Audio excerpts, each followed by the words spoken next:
దేవర glimpse దాని పని చేసింది. వస్తున్నాం కొడుతున్నాం అని అందరికీ అర్థమయ్యేలా చెప్పాలి, చెప్పింది. Okay, let's talk about this glimpse. Glimpse opening shot white shot, 4 boats ఉంటాయి, సేల్ చేస్తూ ఉంటారు. అండ్ ఆ తర్వాత వచ్చే షాట్ లో సేల్ క్లాత్ క్లోజ్ అయి ఉంటాయి అన్ని బోట్స్ కి. అంటే వాళ్ళు వెళ్ళాలి అనుకున్న ప్లేస్ కి రీచ్ అయ్యారేమో. అండ్ దెన్ ఈథన్ కార్గో కెనడాది యాక్చువల్లీ, బట్ ఈ సినిమాలో కేవలం పేరు మాత్రమే తీసుకొని ఉండొచ్చు. కానీ ఇక్కడ ఇలా అందరూ పైకి ఎక్కుతూ ఉంటారు. రోటోస్కోపీ చేస్తున్నప్పుడు ఒక చిన్న ఎర్రర్ చేశారు ఇక్కడ. అంటే రోప్ ఇక్కడ 3 frames కట్ అయిపోయింది. రోటోస్కోపీ చేస్తున్నప్పుడు మిస్ అయ్యి కట్ అయిపోయింది.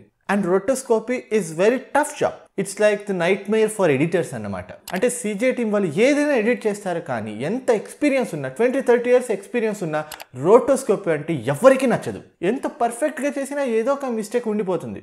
ఇక్కడ కూడా అదే జరిగింది. అండ్ దెన్ వీళ్ళందరూ కార్గో పైకి ఎక్కి పెద్ద కంటైనర్స్ ఓపెన్ చేసి దాని లోపల ఉన్న చిన్న కంటైనర్స్ ని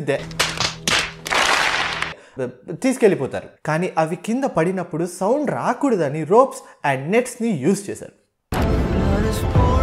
brilliant idea. And then comes the transition, humans to weapons. And ఆ తర్వాత సముద్రం ఎర్రగా మారిపోవడం డ్యూ టు బ్లడ్. చాలా స్మూత్ గా ఉంటుంది ఈ ట్రాన్సిషన్ చూడటానికి. సెట్ ప్రిపేర్ చేస్తున్నప్పటి నుంచి మనకు చూపించేంత వరకు ఎంత ఎఫర్ట్స్ పెట్టారో నాకు తెలియదు, బట్ ఈ సీక్వెన్స్ మొత్తం సీజీ ఎఫెక్ట్ ని, అటెన్షన్ టు డీటెయిల్ ని చూడొచ్చు. అంటే కత్తిని ఆపడానికి ఇంకో కత్తి పట్టినప్పుడు వచ్చే spark, attention. And then comes the selling shot of this glimpse. రక్తంతో మూన్ ని కంప్లీట్ చేసే షాట్, బ్లడ్ మూన్ షాట్. ఇలా చూపించాలి అనే ఈ ఆలోచన వచ్చిన మెంబర్ ఎవరైతే ఉన్నారో, hats off man, how creative it is. I mean, this is not possible, right? Technically this is fake shot. Blood అలా ఆ స్టైల్లో ఎగరదు, but they came up with this brilliant thought. First frame లో blood కత్తిని follow అవుతుంది and ఆ తర్వాత it changes its direction. This is like something I have never seen. అప్పుడెప్పుడో బాహుబలిలో బాహు కత్తిని ఫాస్ట్ గా తిప్పినప్పుడు ఫామ్ అయిన బ్లడ్ ట్రైల్ అదే last. And this is very new and top class creativity and the conviction of director and CGI team. Everything adds up perfectly. ఇది fake అనేది మా అందరికీ తెలుసు, ఇలా పాసిబుల్ కాదు అనేది మా అందరికీ తెలుసు, అయినా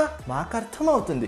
The seriousness, the drama, this world we understood and that's what I call as conviction. మీకు దీని గురించి ఎగ్జాక్ట్ గా తెలియకపోయినా sub consciously you know this. అంటే సినిమాలో CGI VFX యూజ్ చేసినప్పుడు ఒక సీన్ ఎలివేట్ చేసి చూపించడానికి యూజ్ చేస్తారు, కానీ కొన్నిసార్లు అదే CGI అదే VFX ని ఆ సీన్ ని ఎలివేట్ చేసే పనితో పాటు ఒక మెసేజ్ ని ఇవ్వాలనుకుంటారు. ఆ క్యారెక్టర్ గురించి ఏదో చెప్పడానికి CGI ని వాడతారు. లైక్ బాహుబలి 2 క్లైమాక్స్ లో ఇలా అమరేంద్ర బాహుబలిని చూపించడం.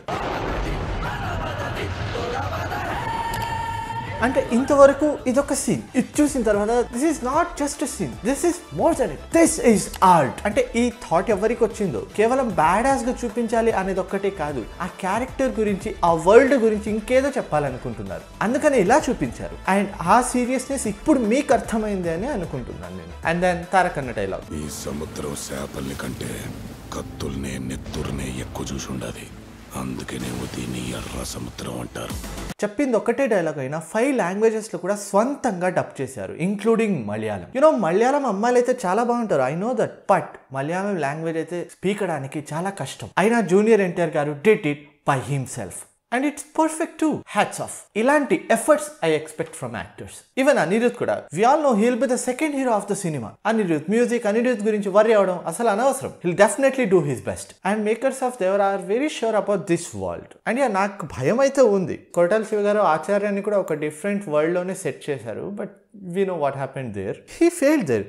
బట్ ఇంకోసారి నమ్ముదాం, ఆనెస్ట్ గా ట్రై చేస్తున్నారు. I believe in him one more time. And దీంతో పాటు రాజమౌళి సెంటిమెంట్ కూడా ఉంది కదా, రాజమౌళి తర్వాత సినిమా డెఫినెట్లీ ఫ్లాప్ ఇస్తుందని. And I think junior NTR is going to break it. And మీకు రాజమౌళి గారి సెంటిమెంట్ మీద ఒక వీడియో కావాలంటే చెప్పండి, సపరేట్ గా చేద్దాం. యూట్యూబ్ లో ఈ గ్లిమ్స్ ని 4K HDR లో రిలీజ్ చేశారు. క్రిస్ప్ క్లారిటీ సక్కత్తಗಿದೆ ನೋಡಕ್ಕೆ. And we all know this is a risky project. నేల మీద ఉండాలి అని అనుకుంటాడు ప్రతి ఒక్క డైరెక్టర్ కూడా. అలానే సినిమాలు కూడా తీస్తారు, కానీ ఎప్పుడో 100 సినిమాలకు ఒకసారి సముద్రం మీదకి వెళ్తారు, లోతులో దిగిపోతారు సీ కాన్సెప్ట్స్ తో. రిజల్ట్స్ గురించి నాకు అనవసరం, బట్ ఆ రిస్క్ ఉన్నా కూడా 300 కోట్ల సినిమా, ఇది మనం అప్రిషియేట్ చేయాల్సిన విషయం. ఈ గ్లిమ్స్ లో కొరటాల గారు ఎక్కువ ఇన్ఫర్మేషన్ ఇవ్వలేదు, సో ఆఫ్ కోర్స్ క్యారెక్టర్స్ గురించి కానీ ప్లాట్ గురించి కానీ ఎక్కువ మాట్లాడుకోవడానికి లేదు, కాబట్టి I'll keep this video as small as possible. So అంతే ఈ వీడియోలో. మీ ఒపీనియన్స్ ఏంటి ఈ గ్లిమ్స్ మీద?